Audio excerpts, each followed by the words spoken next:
Alpha Team is flying around the forest zone situated in northwest Raccoon City, where we're searching for the helicopter of our compatriots Bravo Team, who disappeared during the middle of our mission. You haven't found it? No, I haven't found it yet. Bizarre murder cases have recently occurred in Raccoon City. There are outlandish reports of families being attacked by a group of about 10 people. Victims were apparently eaten. Bravo Team went to the hideout of the group and disappeared.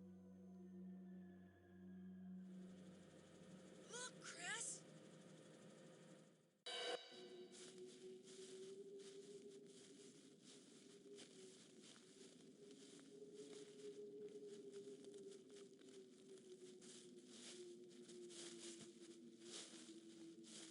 It was Bravo Team's helicopter.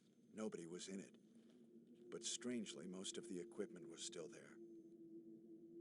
However, we soon discovered why.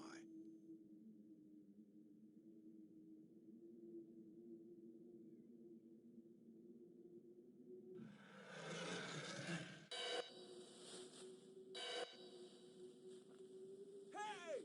Come here!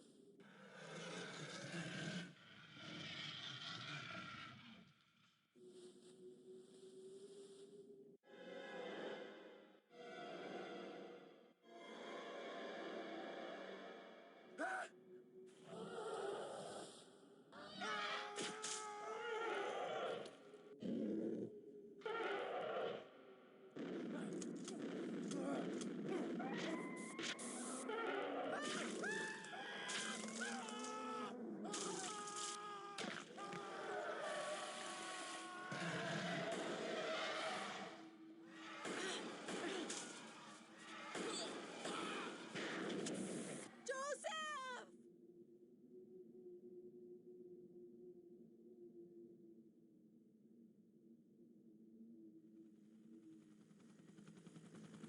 No! Don't go!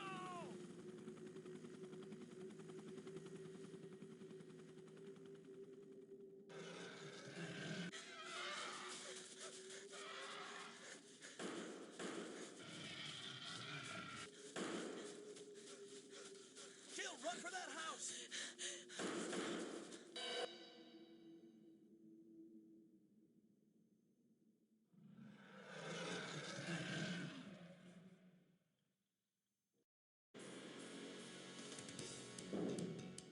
Chris Redfield.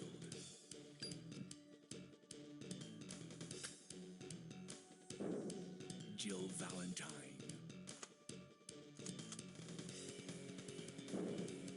Barry Burton.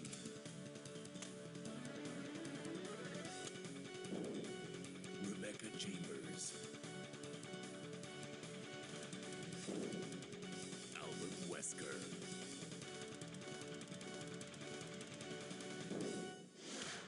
Resident Evil.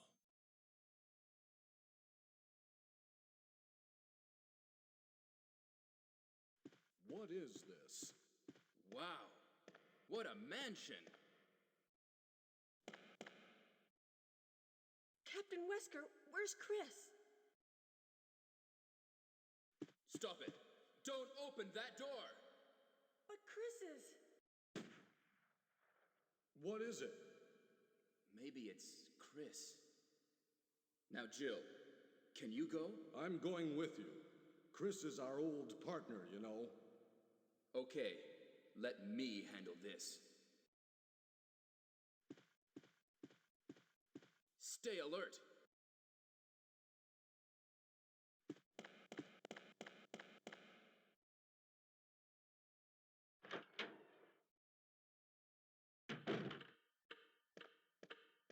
A dining room.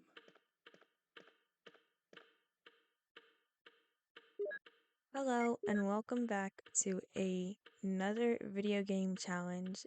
Today we will be playing through the original Resident Evil without reloading any of our weapons. We are playing as Jill Valentine and I will be doing something similar in terms of commentary for the Resident Evil 3 Nemesis challenge, where we will go through the playthrough and I will say trivia or just things that I find interesting. What? What is this? What is it? Blood. Jill, see if you can find any other clues. I'll be examining this. Hope this is not Chris's blood.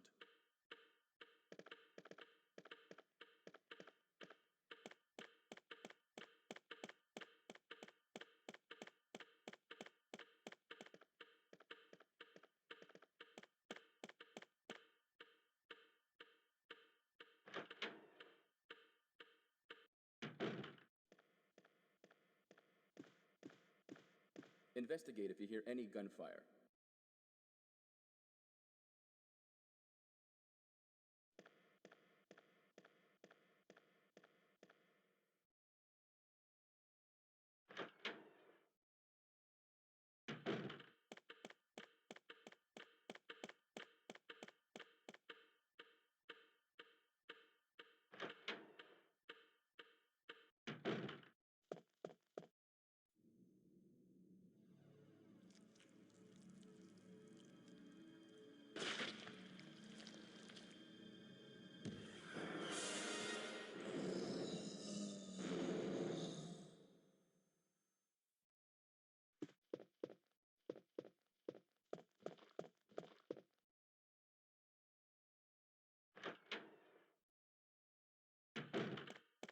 Barry? What is it? Watch out! It's a monster! Let me take care of this.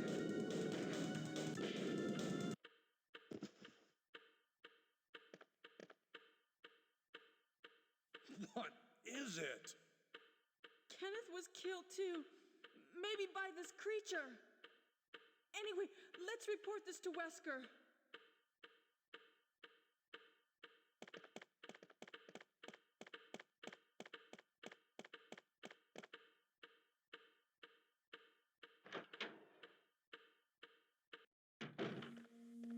Wesker! Help me look for him, Jill. And don't leave this hall for the time being.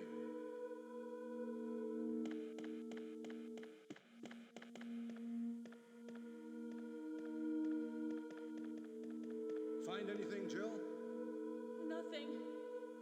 What is this all about? I can't figure it out at all.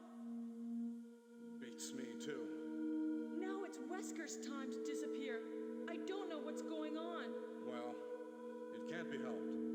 Let's search for him separately. I'll check the dining room again. Okay, I'll try the door on the opposite side. This mansion is gigantic. We could get into trouble if we get lost. We should start from the first floor, okay? And Jill, here's a lockpick. It might be handy if you, the master of unlocking, take it with you. Thanks. Maybe I'll need it. Listen, if something happens, let's meet up in this hall. This time, I'll be there.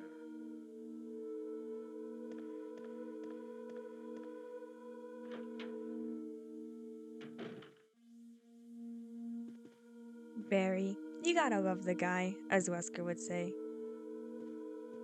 But let's move on to the inspiration for the Resident Evil game.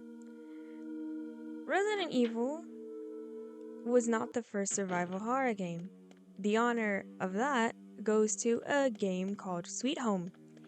It was a game about a group of photojournalists who went to go investigate a mansion that turned out to be possessed or haunted by the spirit of a lady. And throughout the game Sweet Home, you as the player character would have to make decisions that determined whether your team lived or whether they died. Every photojournalist in the game that you could play as all had a different set of skills. A lot of these core survival horror elements carried over into the first Resident Evil. So we would not have had iconic characters like Chris, Jill, Barry, Rebecca, and Wesker without that game.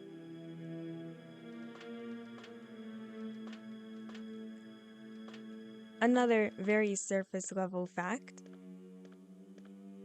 is that Resident Evil is not called Resident Evil everywhere. It also goes by the official title of Biohazard in Japan, its country of origin. And even more surface level information, Shinji Mikami is the person who created Resident Evil.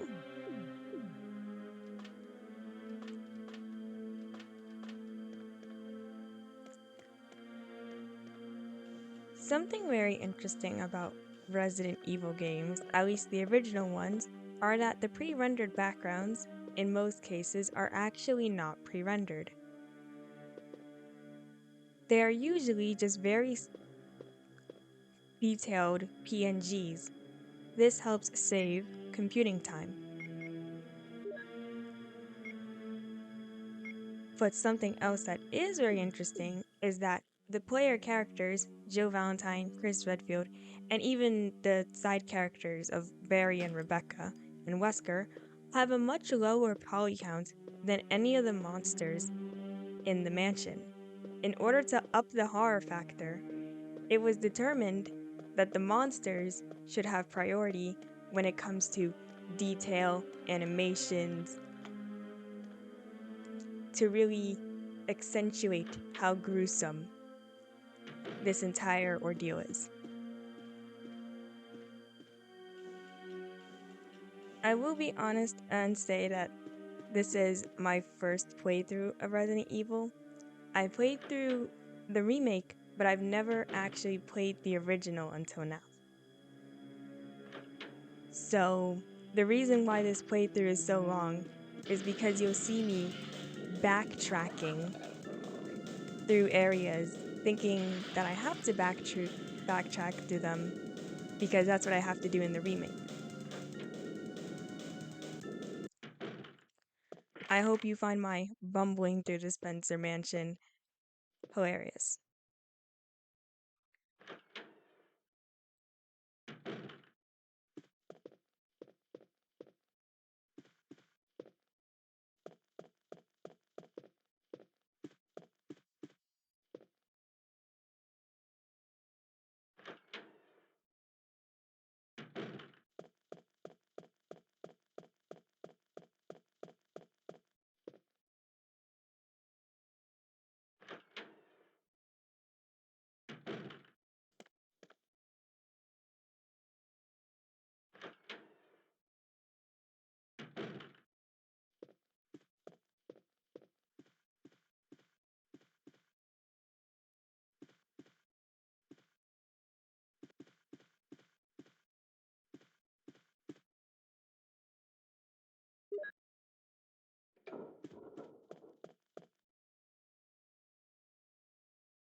That was too close. You were almost a Jill sandwich. You're right. Barry, thanks for saving my life. But Barry, didn't you say you're going back to the dining room to do some research? Why on earth are you here? I just had something I wanted to check. Now, Let's get back to searching for the lost captain and Chris, shall we? Thank you, Barry. Yeah. The voice acting for the first Resident Evil game is very odd because the directors wanted the characters to emphasize certain things. However, the Japanese version of the dialogue was even worse than the English version.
On the topic of voice actors and actors, the live action cast of Resident Evil for the intro and the ending were all just random Americans that Capcom decided to pull right off the streets. One of them, Barry's live action actor, has been found, and there are interviews with several other Resident Evil voices from the older games. In the credits of Resident Evil, all the actors are listed with a fake name or a pseudonym. Jill Valentine's live action actor, nobody has heard from.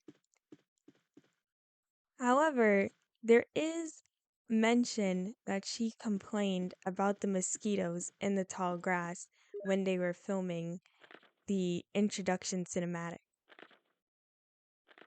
Something interesting about this Resident Evil is that when your character gets a lower health, they do not change their running animation.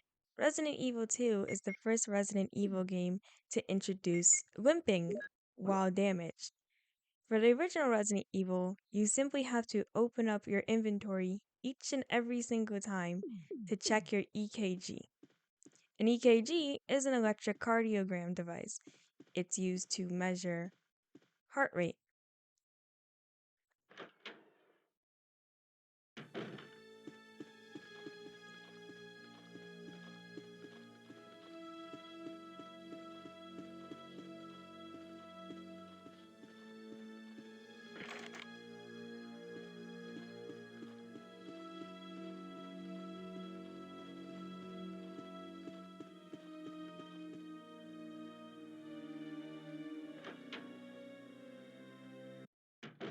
Barry!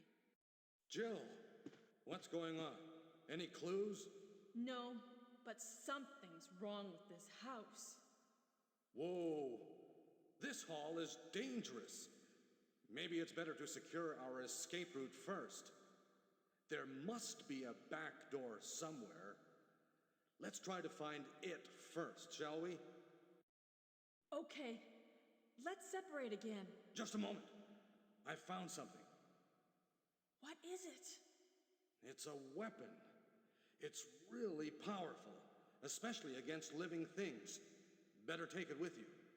But how about you, Barry? I have this. Thank you. I'll take this then.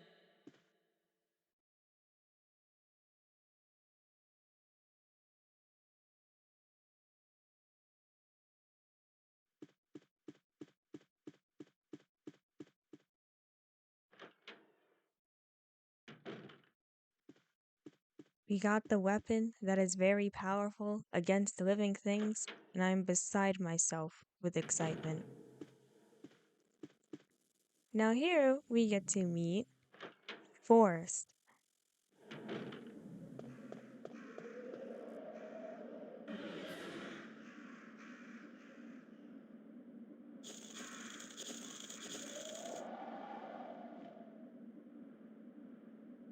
Here we get Jill's bazooka.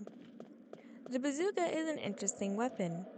It is used by Forrest, who is now dead, and it was originally a crowd control type gun. However, Forrest himself modified the grenade launcher to shoot actual rounds and to bring with him on missions.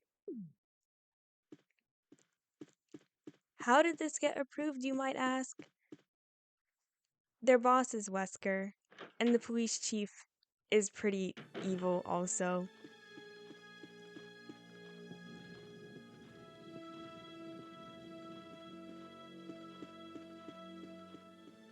The members of STARS were also handpicked by Wesker himself, and he lures them into the Spencer mansion in order to test the combat capabilities of the BOWs after an accidental viral leak from the lab.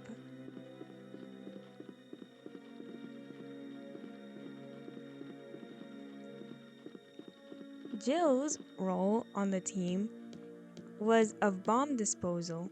She wears the bulky shoulder pads as part of her uniform to help with managing heavy equipment. She was also taking shooting lessons from Chris Redfield, who is the #1 marksman on the team and their point man.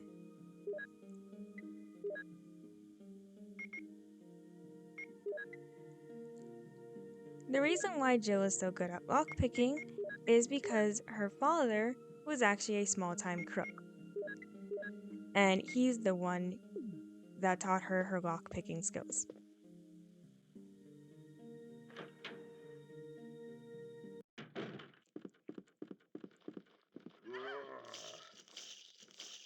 Jill Valentine received critical acclaim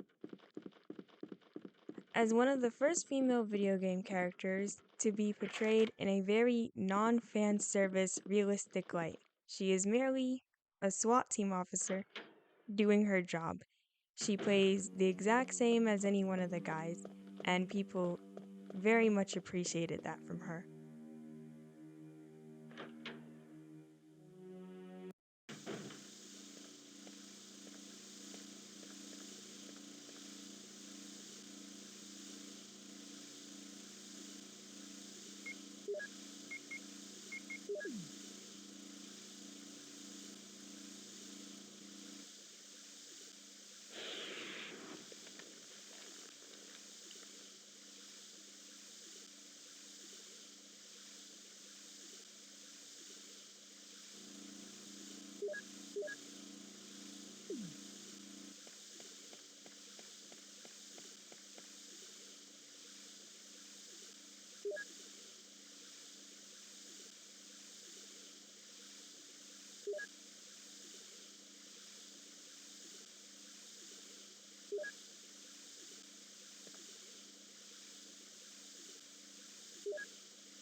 The collision detection in the original Resident Evil games has always been very wacky.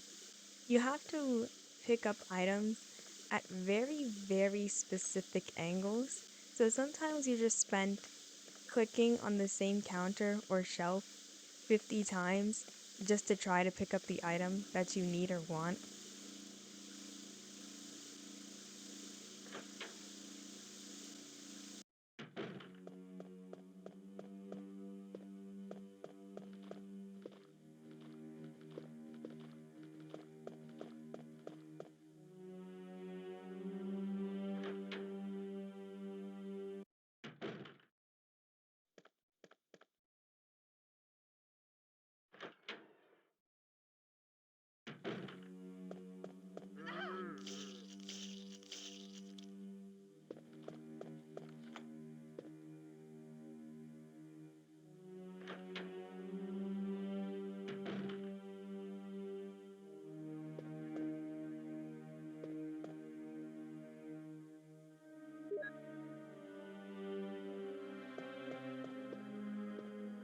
don't know why I picked up that clip even though I can't use it.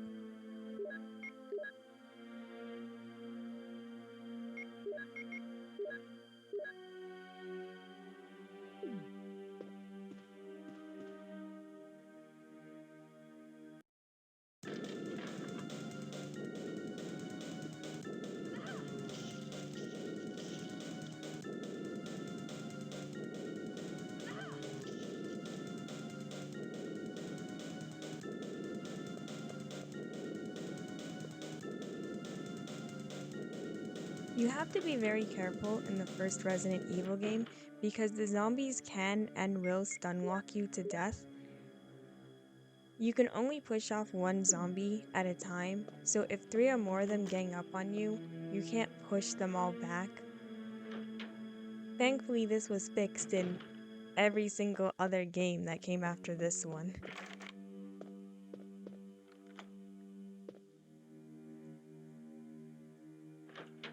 If you're playing as Jill Valentine, you can use the lockpick to get around the mansion. However, if you're playing as Chris, you must use the old keys that you find lying around. Chris Redfield also has 6 inventory slots as opposed to Jill's 8. But throughout Jill's campaign, you have Barry helping her out, while in Chris's campaign, you need to help out Rebecca instead.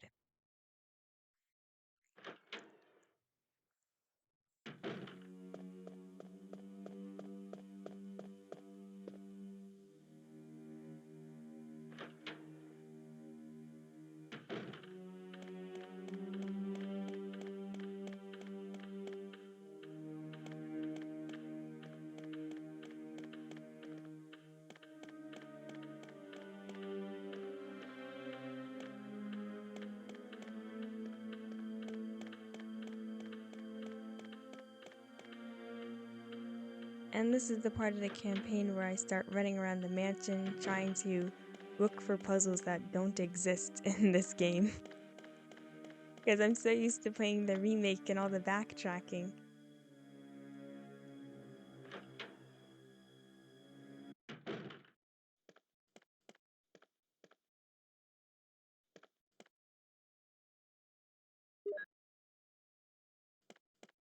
I guess I decided to pick up another clip because I already have one in my inventory.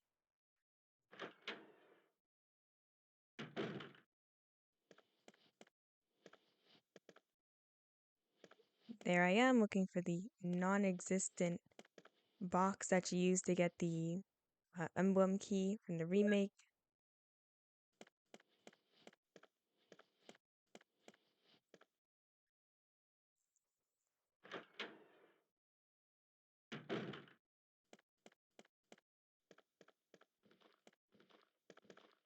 And I'm gonna risk my life for something very stupid. I believe it's shotgun shells, if I remember.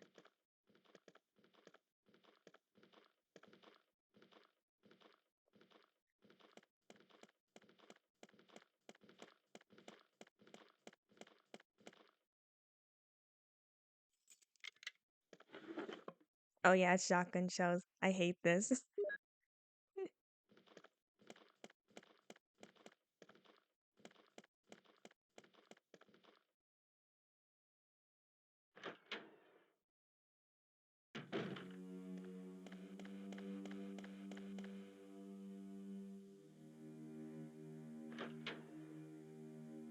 If you think back to the introduction cutscene that we saw at the very beginning of this run, you'll notice that each of the characters' biological information is listed. It has their weight, their height, but it also has their blood type. Now in Japan, there is belief of sorts that your blood type can actually be an indicator of one's personality.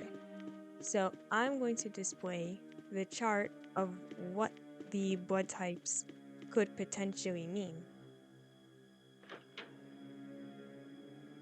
Now, this isn't real science or anything, but if you know what like a horoscope is, or like a zodiac sign, it's something a bit similar to that.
This is the painting puzzle. In order to solve this puzzle, you have to read the descriptions of a man's life and then click each painting switch in chronological order.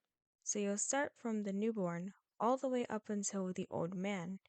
In Resident Evil Remake, this puzzle has been switched, as it talks about a woman with 3 treasures, and you have to instead switch lights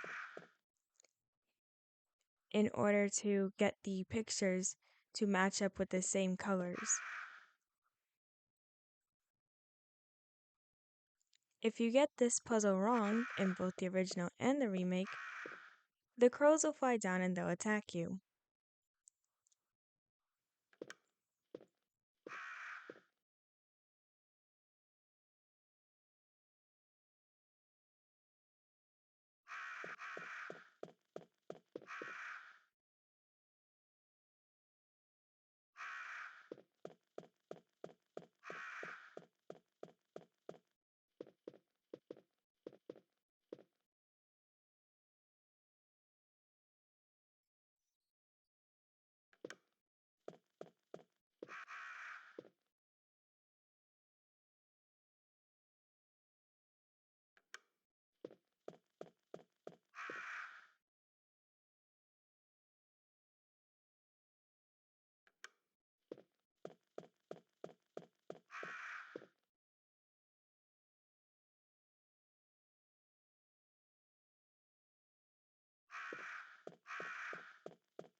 A question that has been bothering Resident Evil fans for a long time was, why is everyone wearing different uniforms when they go out to the Spencer estate? And the answer is, the STARS Alpha team was not expecting to be called out at this particular time. So everyone just kind of ran out with whatever they had on. And the reason why Bravo team wasn't so coordinated, I couldn't tell you. But we do know that Wesker is the one who actually sabotaged Bravo team's helicopter. Rebecca herself in the first Resident Evil game says that she even helped maintenance it about last month, so she has no idea what went wrong.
You may have noticed at this point that I have a lack of ink ribbons, which begs the question of how I'm saving.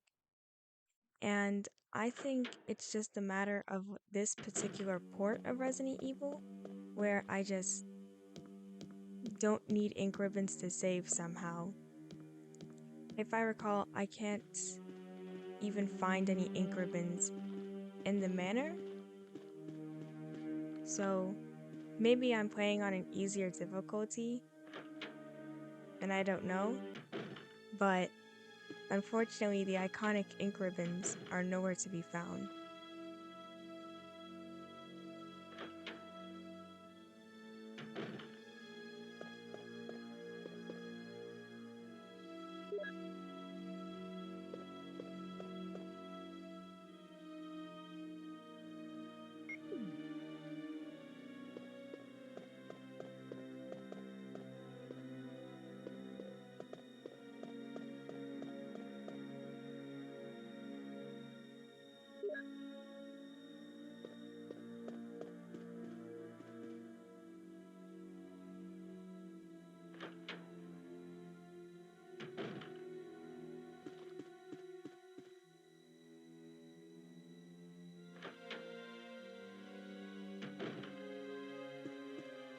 I don't pick up every single file in the game, but for the files that I do pick up, I try not to speed through them.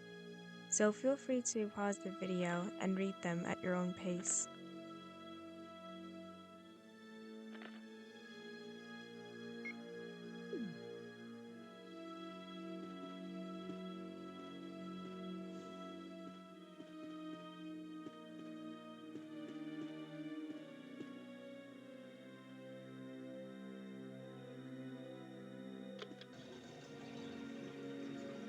I love Joe's little head shake.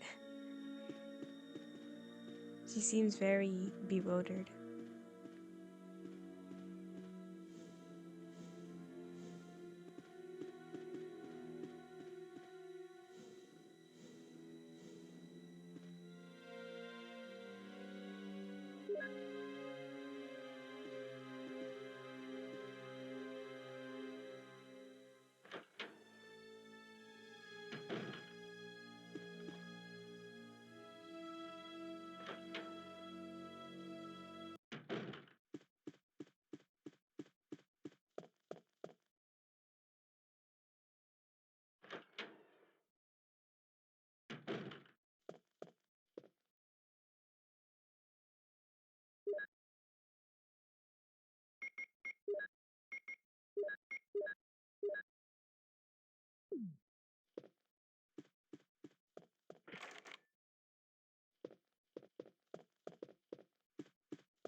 The lighter is an interesting puzzle item. Jill Valentine gets the lockpick as her standard item while Chris Redfield gets the lighter. The reason why Chris Redfield uses the lighter as his standard item is because he's a smoker. You can see him smoking in Resident Evil 6, but in the intro cinematic in certain versions of the game, you can see him smoking as well. I believe it was censored somewhere.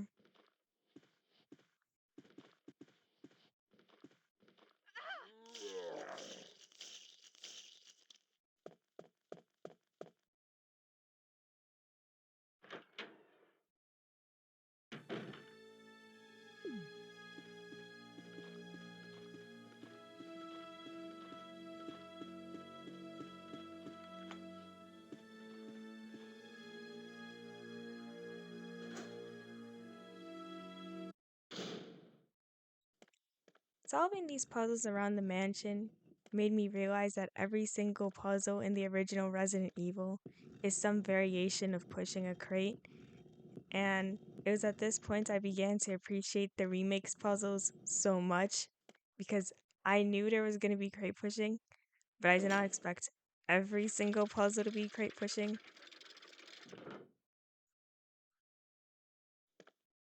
I also find it very hilarious that Resident Evil 3's Nemesis final puzzle is a crate pushing puzzle technically, and I love it for that.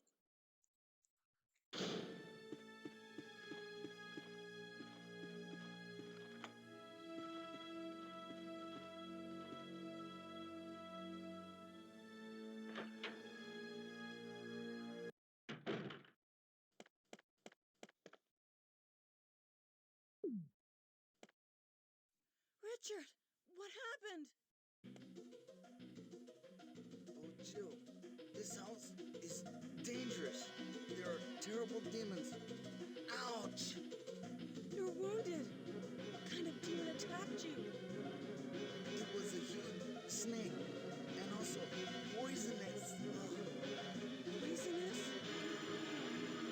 Richard, hold on. There is serum.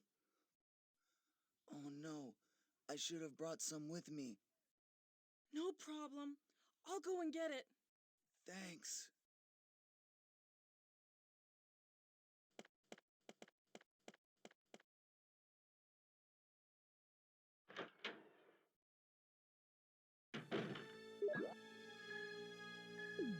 The event to save Richard with the serum is timed.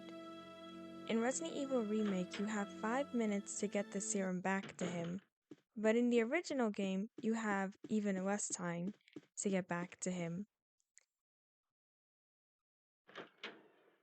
Regardless of what you do with the serum, if you bring it back in time or not, Richard will always die due to his poison.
Here's the serum. Richard, hold on. I'll give you a shot now. Jill, here's my radio. You should keep it. I'm... No! Richard! Jill, be careful.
And here you can see my absolute 100% bamboozled expression as I'm trying to understand that in the original Resident Evil, the Moonlight Sonata is one complete puzzle item, and you don't have to go into this room in order to get the missing piece, because there is no missing piece.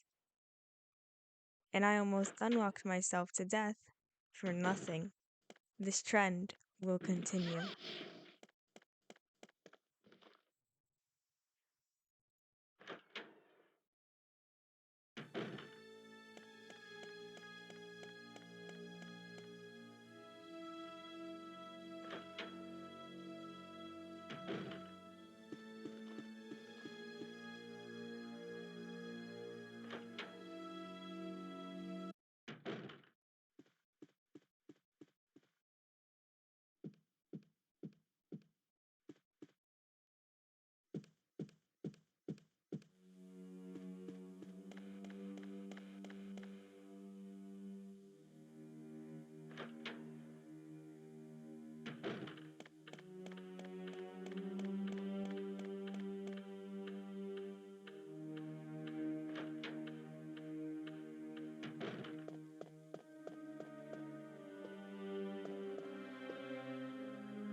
So, I actually have a fun fact, but about myself. Resident Evil is the reason that I learned how to play the piano. The one song that I sat around and practiced was the Moonlight Sonata. I would mimic Rebecca and be like, "It's the Moonlight Sonata." And I'd sit there and I'd practice and practice and practice the Moonlight Sonata over and over again. And it's great. I don't have any formal training, but I do have long fingers. So people have said that that's good for playing the piano with. And I taught myself some very basic, easy melodies aside from that. But I actually got pretty good at playing the Moonlight Sonata.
This is Yawn, the huge snake. Yawn has 2 encounters. We can skip this first one, but we will have to fight him later. The reason that Yawn is named the way he is because when he opens up his mouth to attack, it looks like a yawn.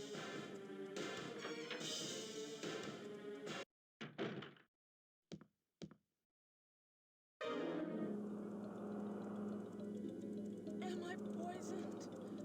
Give me the serum.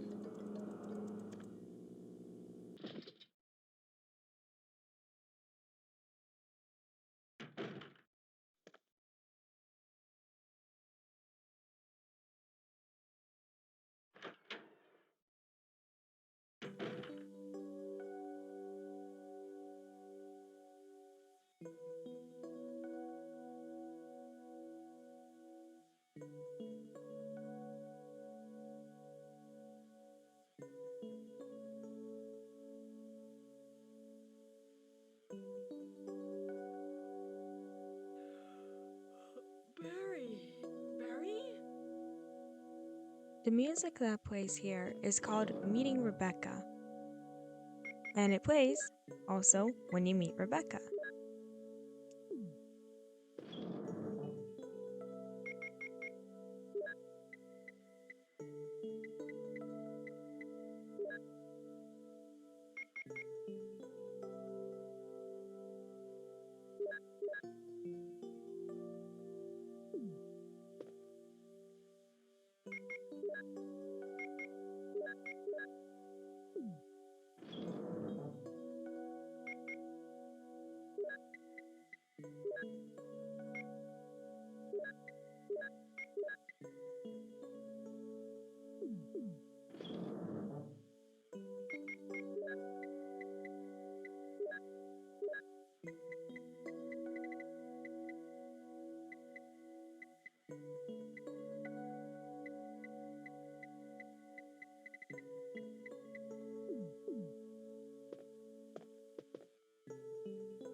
Here, we are going to find handgun bullets on Kenneth's body.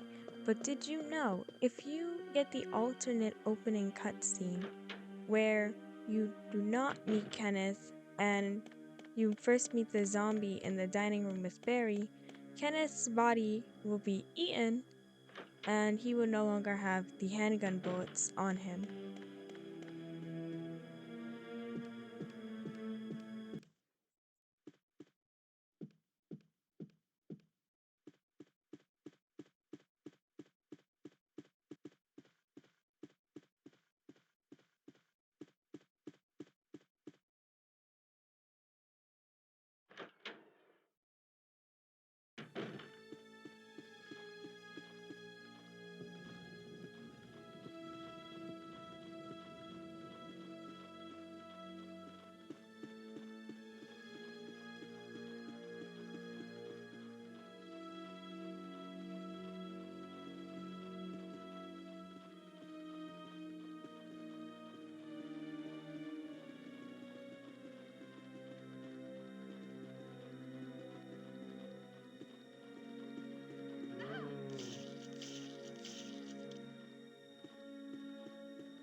As we come up to the courtyard, we are going to encounter more Cerberuses, or the zombified Dobermans. These dogs will be surprisingly docile towards the player until the player runs or gets too close to them. When not attacking the player, they will be patrolling the grounds. So we'll use this to our advantage and slowly walk by the Dobermans.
The adders that drop down here are noted by the scientists to be roaming around the mansion in the Arcway Forest. Yawn, the gigantic mutated snake, was one of these snakes that they picked up and injected the T-virus into. However, since there was no increased intelligence towards Yawn, as the T-virus only increased its size, they deemed it pretty boring.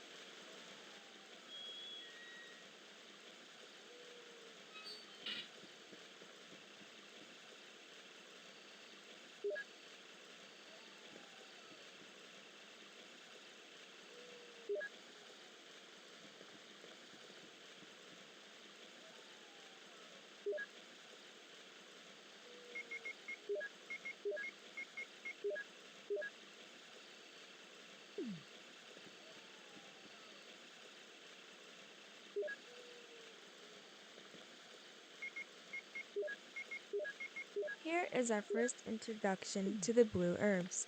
The blue herbs cure from poison status. However, they cannot cure the poison status that Yawn inflicts. I don't know if this is true for both the original and the remake, but for at least one version of Resident Evil, that's true.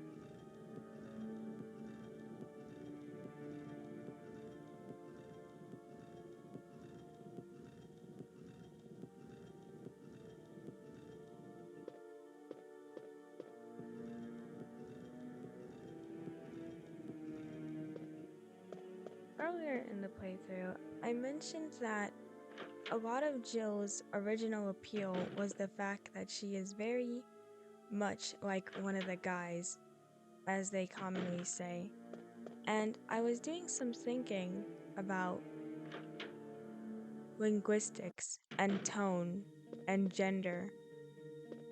And I think the reason why Jill's voice in Resident Evil sounds so disinterested and apathetic may have been an attempt to make her appear more masculine, because if you listen to Rebecca's voice in the game, it has a lot of upward tonal inflections. She expresses her emotions very, very strongly, and expressing emotions, at least in the West, is considered a feminine trait. If I recall correctly, a masculine ideal would be for men to not express emotions. So I think that's why Jill comes off as sounding bored, because maybe it's an attempt to help indirectly characterize her as professional and on the job. But it also comes across as quite silly because they are facing nightmares of anybody's worst dreams, and she just kind of sounds done with everyone, which is a little funny.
I'm going to speed up the section of gameplay where I struggle with the numerical pad.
I would like to take this time to mention that there is a possible conversation that you can have with Barry if you make different choices in the first mansion section.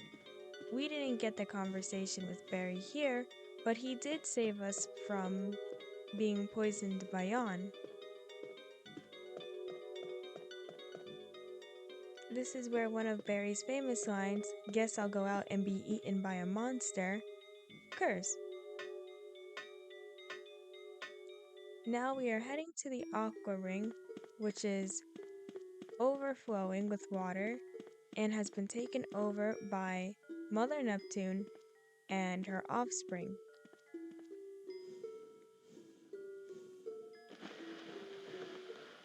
You'll notice that there is quite a lot of mythology and even some religion present in Resident Evil. For example, the monsters' names, or at least some of them, have ties back to mythology. Cerberus is the three-headed guard dog. Cerberus guards the underworld, and here the infected Dobermans are named the same. Neptune could be a reference to the planet, but it could also be a reference to Poseidon, or the king of the sea, god of the ocean.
If you're ever curious as to why older games have such wacky underwater controls, this is due to the programming of the game.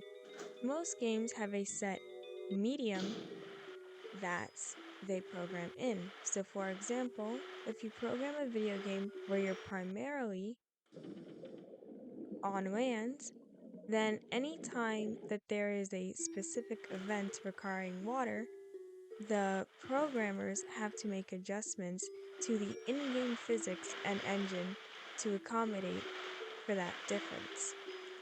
Conversely, if you're playing a game that mostly takes place underwater, then once you get to land, the land controls will be wacky.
not as used to the combat in this game, you can use the circular shadows underneath the player and the monsters in order to judge your distance between the two.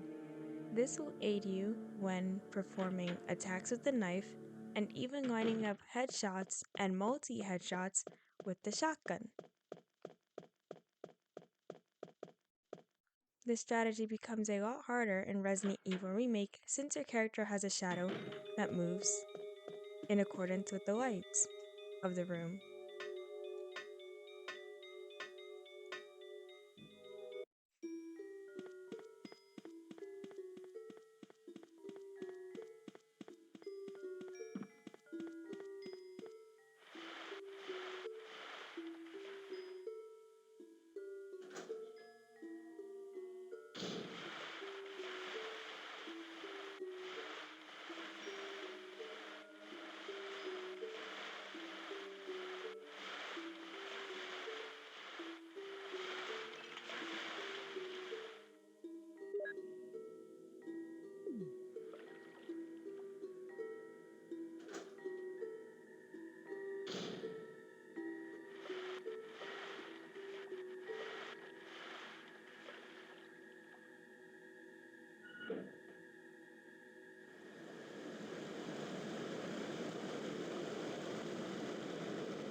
Here I'm going to make the V-Jolt and take it to kill the root.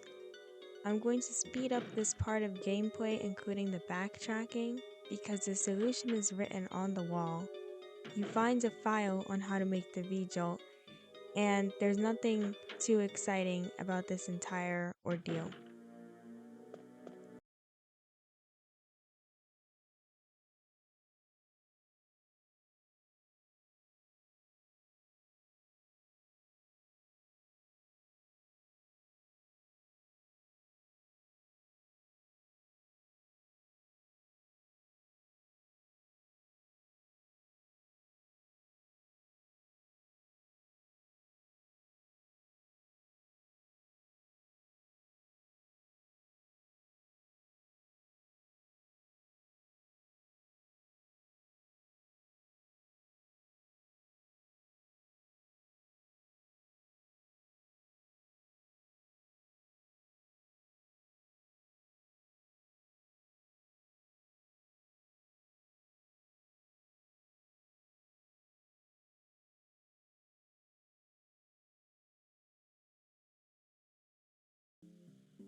Now that we finished all of our preparations, we are going to shoot and attack the very first enemy of this no reload run, Plant 42.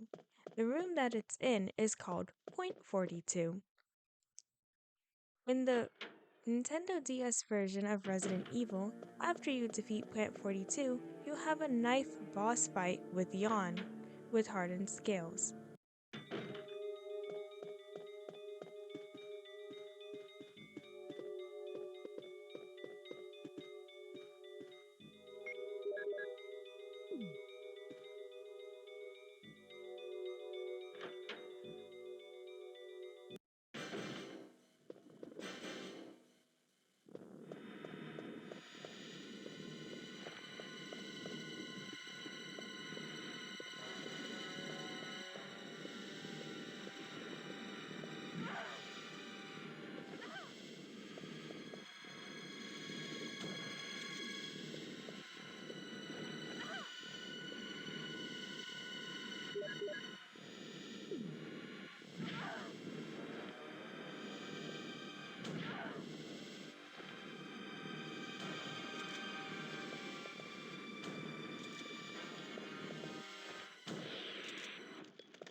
Wesker!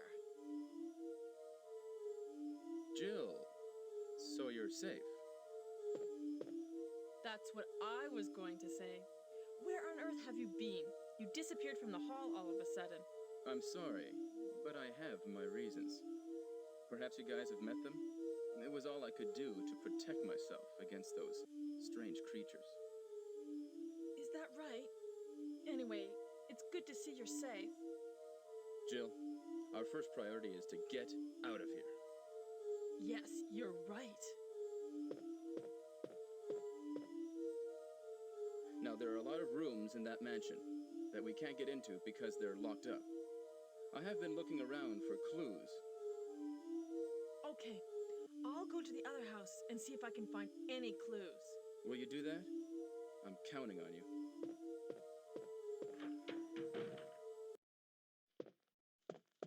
The real reason as to why Wesker wears his sunglasses at night, even before being infected after the mansion incident, is because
This room is interesting because it's also present in the remake, but it also contains different items, such as the metal ring that you need to use, and the final note about Lisa Trevor, George Trevor, and Jessica Trevor subplot.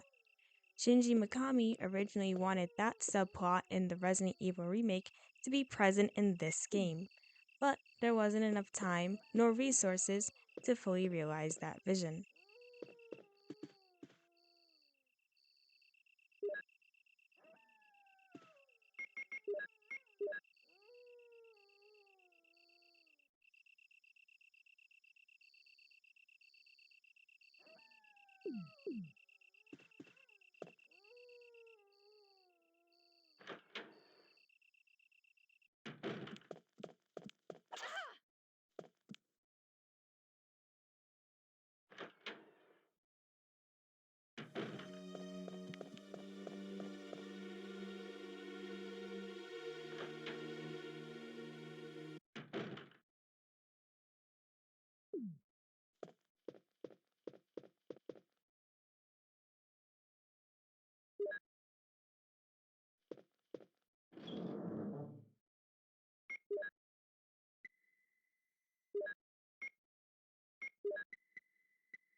For the second Yawn boss fight, there is a glitch that you can perform where if you kill Yawn and you try to interact with the hole in the floor that Yawn makes at the beginning of the fight, the cutscene with Jill and Barry will start before Yawn's body fully despawns.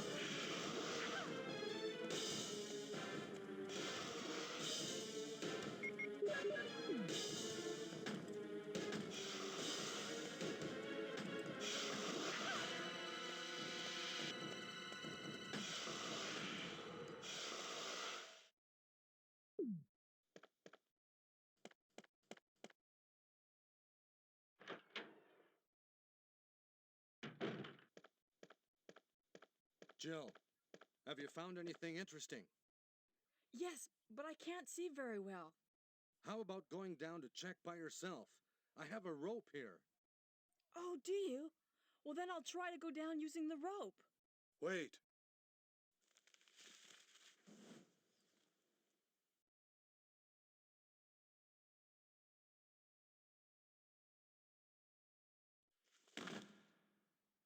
Hey, what's going on? Now I've done it. Sorry, Jill. Wait. I'll go and get another rope. Barry? Barry?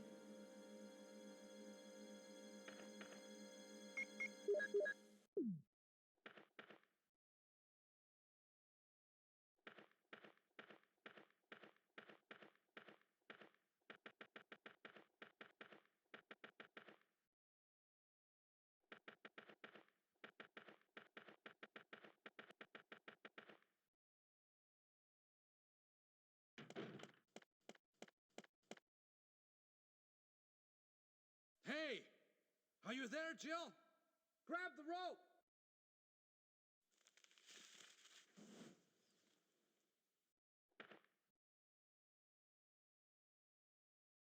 I'm sorry, Jill. I didn't know that was going to happen. Sorry. I was really careless. Are you okay, Barry? Maybe you're getting tired. No, I'm all right. Don't worry. Jill, I found something.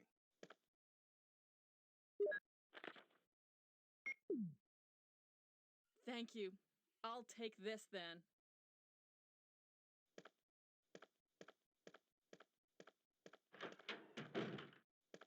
This part with the rope is the beginning of choices for Joe's campaign that determines whether Barry lives or dies. If we simply stand here and wait for Barry to come back with the rope, the game will consider him saved. However, there is still also a chance to kill him in the mines if we do not make the correct choices.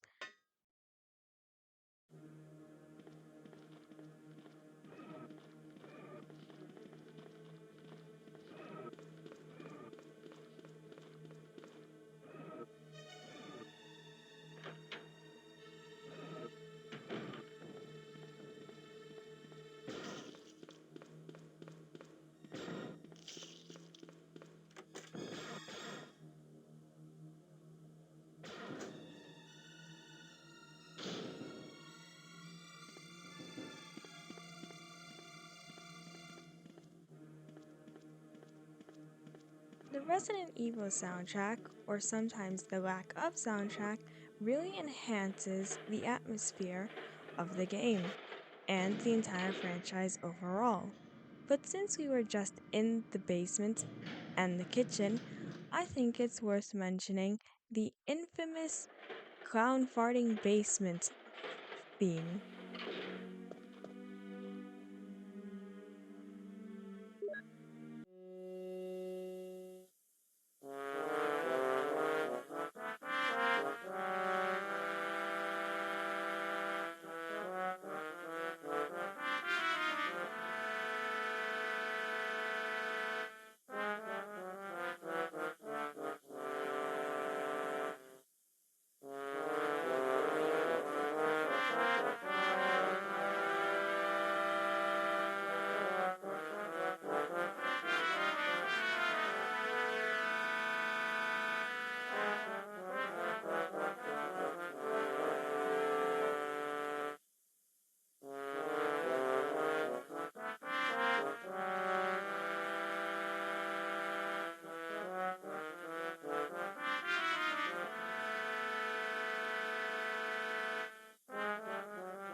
So, if you did not know, the original basement theme is the one that's played here.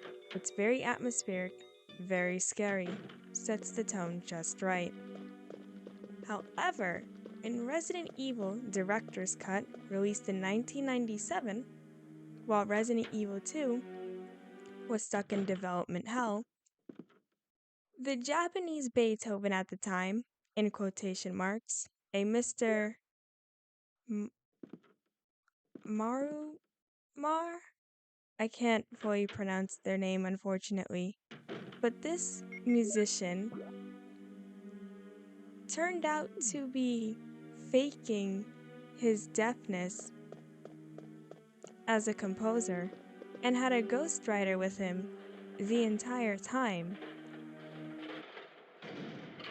And the rest of the music from the director's cut is not much better. Shinji Mikami had initially regretted not updating the Resident Evil soundtrack. However, I personally think he got it completely right the first time, especially if the clown farting basement theme was what came of any revisions.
We are now running back to the courtyard with the battery so that we can enter the underground mines.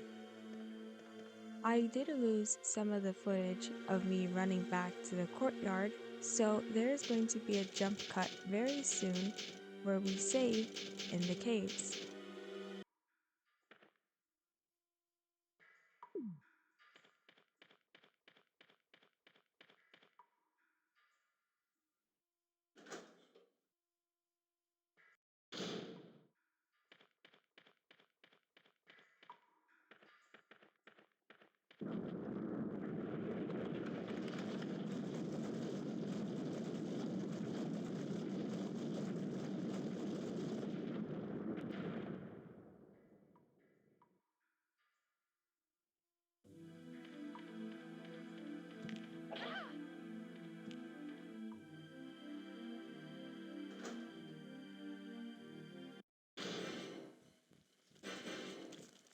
According to the Resident Evil wiki, Black Tiger is 116 centimeters or 3 feet and 10 inches and has a mass of 44.4 kilograms or 98 pounds. I hope you're not arachnophobic. This fight can actually be avoided if you decide to take out the webs on the door without killing Black Tiger. The same thing also happens in the remake. In fact, the remake provides a knife for you to use.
Unfortunately, the footage where Jill and Enrico meet and conversate was cut from the recording. To summarize, Enrico gives us the crank and is also the first person to imply or outright say that there is a traitor amongst stars. In the Sega Saturn version of Resident Evil's instruction manual, you get a small paragraph about each character. Enrico's paragraph states that he is Bravo Team's captain and he feels threatened by the presence of Alpha Team. He worries that Chris or Barry will replace him as Wesker's #1 go-to.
Something interesting that I learned while making this video is that the inspiration for the introduction video of the Hunters actually comes from the Texas Chainsaw Massacre film. We all know that George A. Romero's films inspired the zombie premise for Biohazard, but I did not know this fact about the Hunters.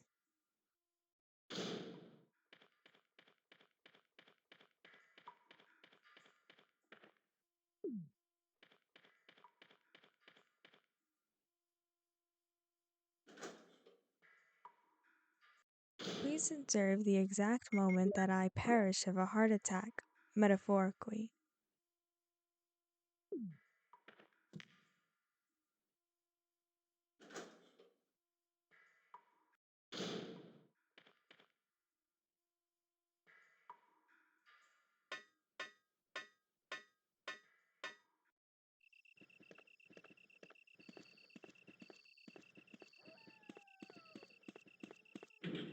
We now come to my least favorite section in any of the Resident Evil game or the Resident Evil remake, and that is the second run through the mansion in order to tie up any loose ends before descending to the lab area.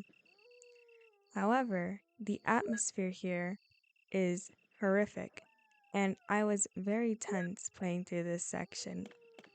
So, instead of hearing me sporadically say trivia and do other sorts of small edits, I would like for you, the viewer, to take this opportunity to just run through the mansion with Jill and I and really enjoy why I love this game so much.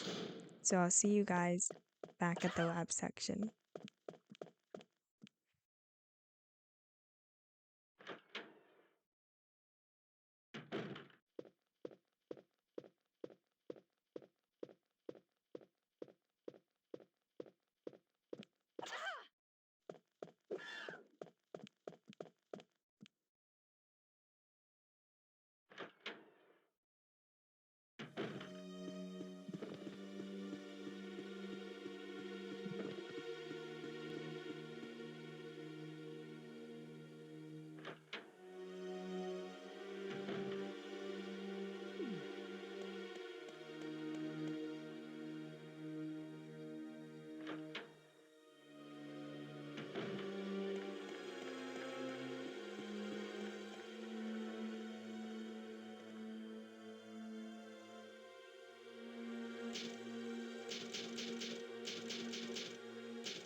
Welcome to the laboratory, the final section of Resident Evil. If you've made it this far into the playthrough and the video, I humbly request that you like the video and subscribe. Maybe even leave a comment. Out of all the trivia I said so far, was there something that you didn't know? Or did you already know everything about Resident Evil? And if you have even more trivia to share, feel free to comment that as well.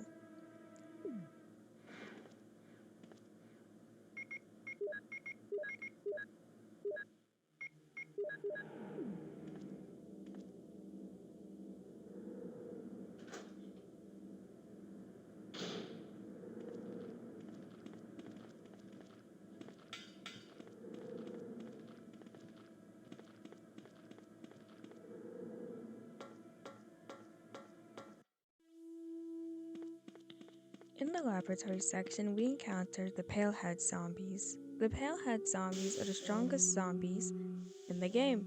They are completely naked and have been the longest zombies exposed to the T-virus. The laboratory also gives us many revelations, including the introduction or indirect introduction of Ada Wong, who we see in Resident Evil 2. She is the password for John's login at the Umbrella computer terminal.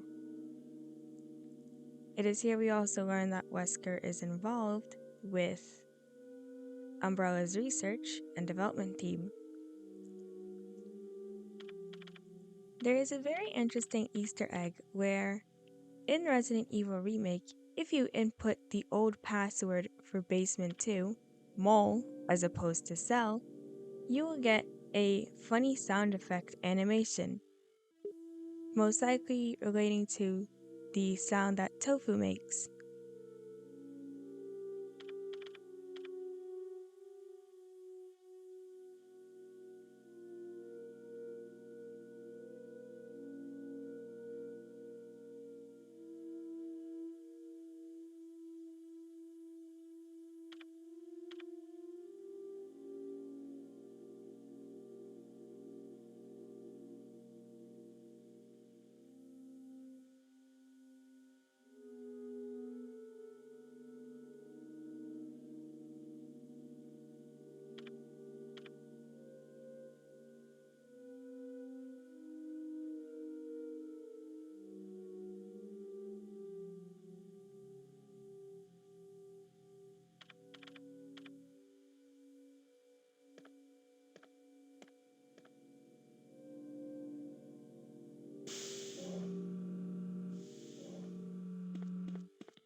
In order to rescue Chris Redfield from the cell, or Jill Valentine if you're playing as Chris, you need to find 3 MO discs and you have to use the password output terminals scattered throughout the lab.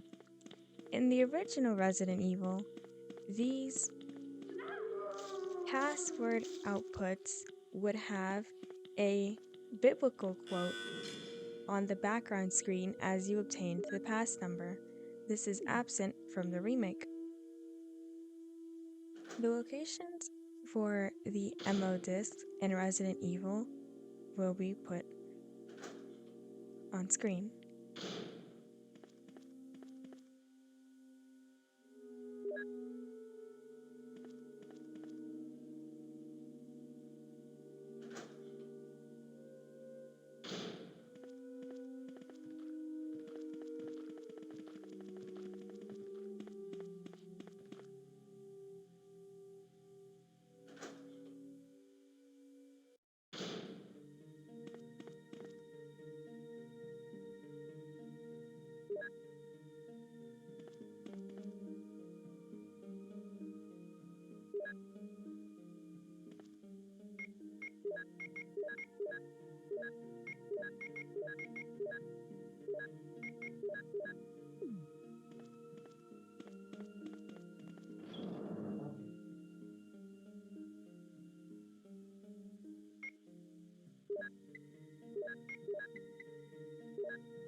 introduced to the Chimera enemies. A chimera in biology is known as an organism with two different gene lines coming together.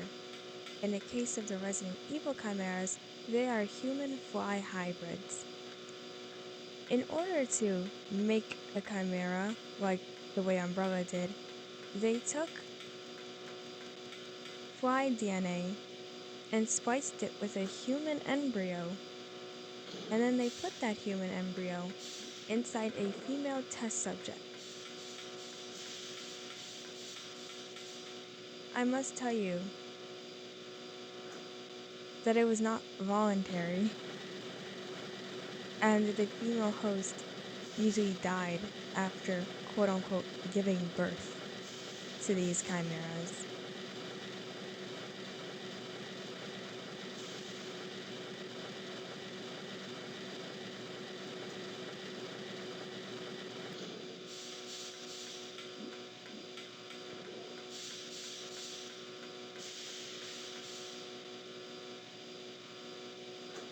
There is a reason why I do not feel bad for killing any of the zombies in the first Resident Evil, because they're all like Umbrella researchers, and they were just letting stuff like this happen. So, you know what? Good for them that they died agonizing deaths, respectfully. Jill!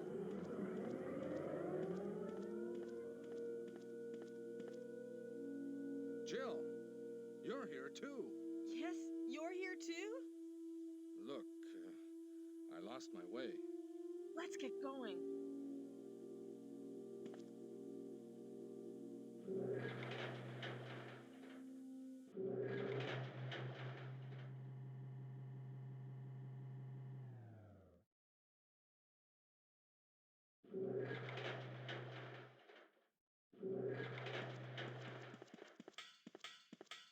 Wesker, You did a fine job, Barry. just as I thought. I think you should stay away from Barry, Jill. I hear that his wife and 2 daughters will be in danger if he doesn't do everything I tell him to. You are so cruel. Well, you don't have to worry about anything, because you'll be free from this world very soon, Jill. Why do you have to destroy stars? That's Umbrella's intention. This laboratory has been engaging in dangerous experiments, and recently an accident has occurred. Anyway, this disaster cannot be made public. That's why having stars nosing about is so inconvenient. So you're a slave of Umbrella now, along with these virus monsters. I think you misunderstand me, Jill. To me, the monsters you mention mean nothing. I'm going to burn all of them together with this entire laboratory. I must complete my mission as ordered by Umbrella. Barry, go up on the ground and wait there. Barry! Barry's such a fool. He'll be under the control of Umbrella forever. How come both Umbrella and you can intimidate him by taking his family as hostages? Umbrella? Well, I intimidated him, but it had nothing to do with Umbrella.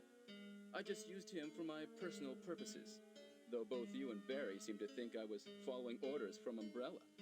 So you're planning something else? If you succeeded in developing the world's most powerful biological weapon, what would you do? What if you were in charge? You must stop this now. You're a brave girl, but if I were you, I wouldn't give up such a big discovery. You guys are idiots. No one understands its real value. So you're going to steal all the research? Better yet, I'm going to show you the tyrant.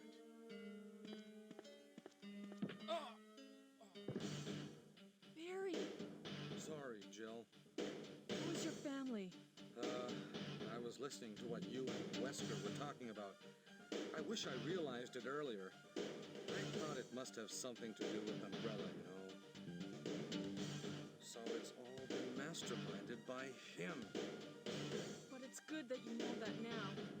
Anyway, let's get out of this house first. Jill, Yes, what? do you have any idea what Wesker was going to show you at the back of this place?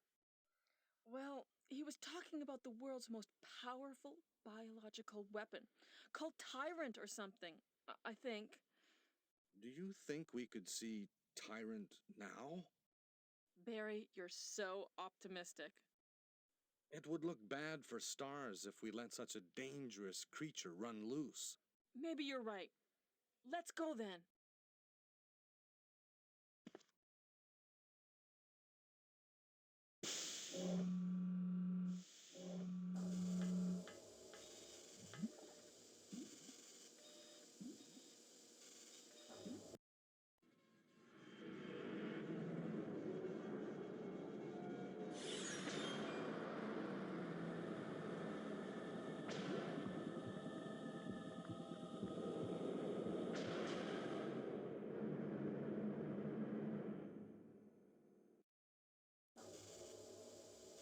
Can a creature like this really be the ultimate biological weapon? Really? Wesker is a crazy man. Tyrant is not completely developed. But we can't let it live.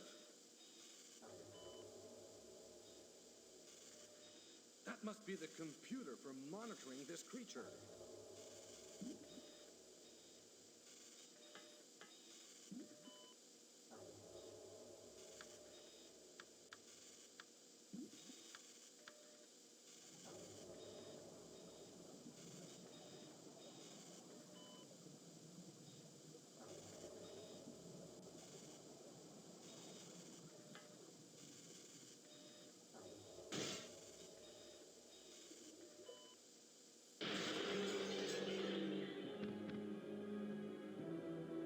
Damn you!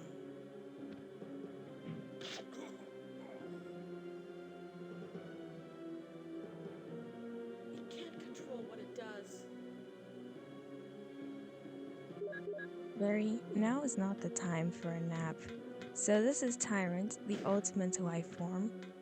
We are coming up to the end of the playthrough, so I'm not going to have much of a chance to talk. But I just wanted to say that I recently put a poll out on the channel about what type of Resident Evil challenge you would like to see next. There's also an option just for commenting anything you do want to see me play. If there's not any votes, then I'll just play through the very first option, which is Resident Evil 2, hard mode, knife only.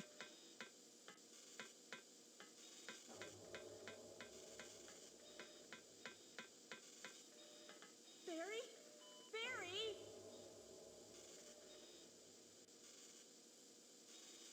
You're alive! I'm really embarrassed. I was clumsy. Let's get going.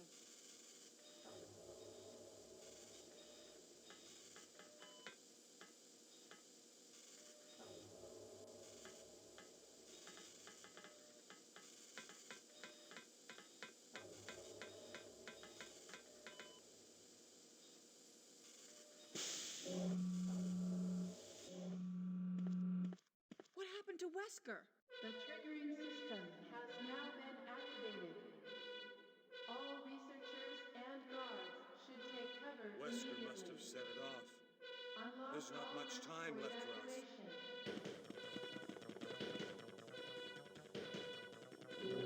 The triggering system has now been activated.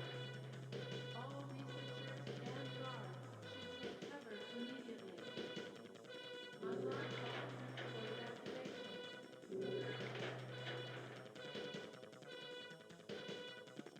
The triggering system has The now voice been actress for activated. Rebecca Chambers also voices the self-destruct system lady. Take cover immediately. Rebecca's voice actress, Lynn Harris, has also worked on a game called Tales of Phantasia, which is a 1995 action role-playing game. And Lynn Harris has a very illustrious career.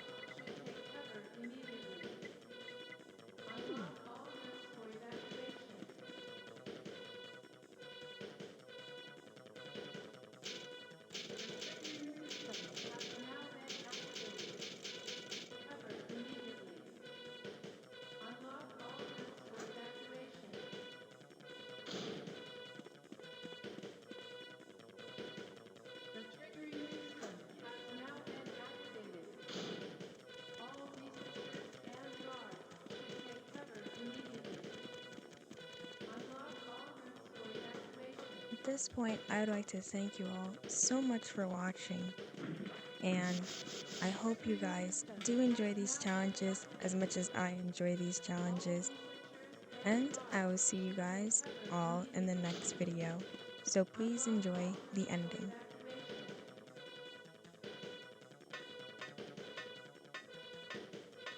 The triggering system has now been activated. All researchers and guards should take cover immediately. Unlock all routes for evacuation. This is Brad. Running out of fuel. If there is anyone alive, contact me now, The okay? triggering system has now been activated. All researchers and guards should take cover immediately. Unlock all routes for evacuation.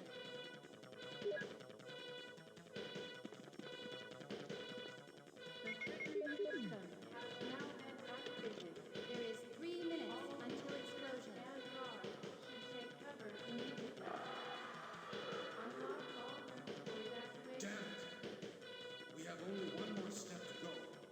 Okay, I'll go. The Jill, triggering you try to contact Brad. activated. All researchers and guards should take cover immediately. Unlock all routes for evacuation.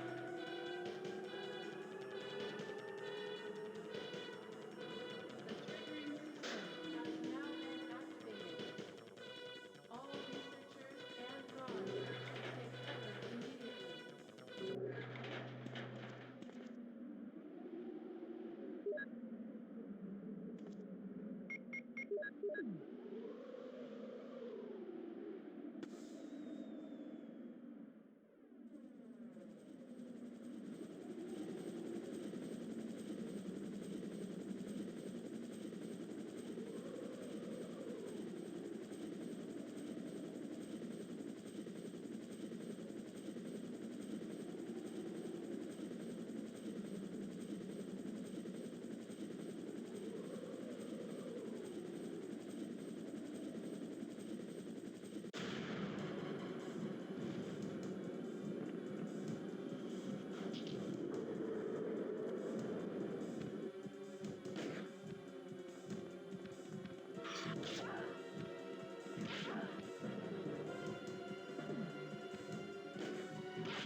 Hi!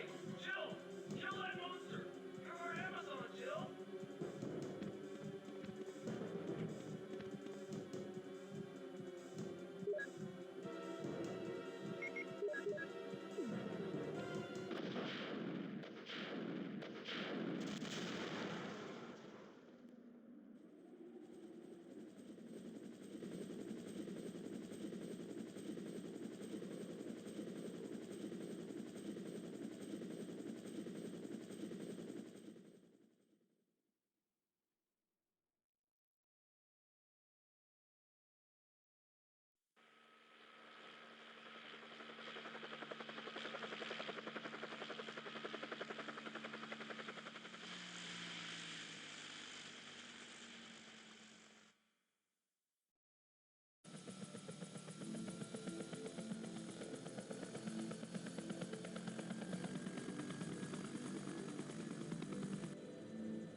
Your wife? Yeah, my wife and kids, they always wait up for me. Even today, eldest daughter. I'm sorry. Don't worry about that. I know he must still be alive.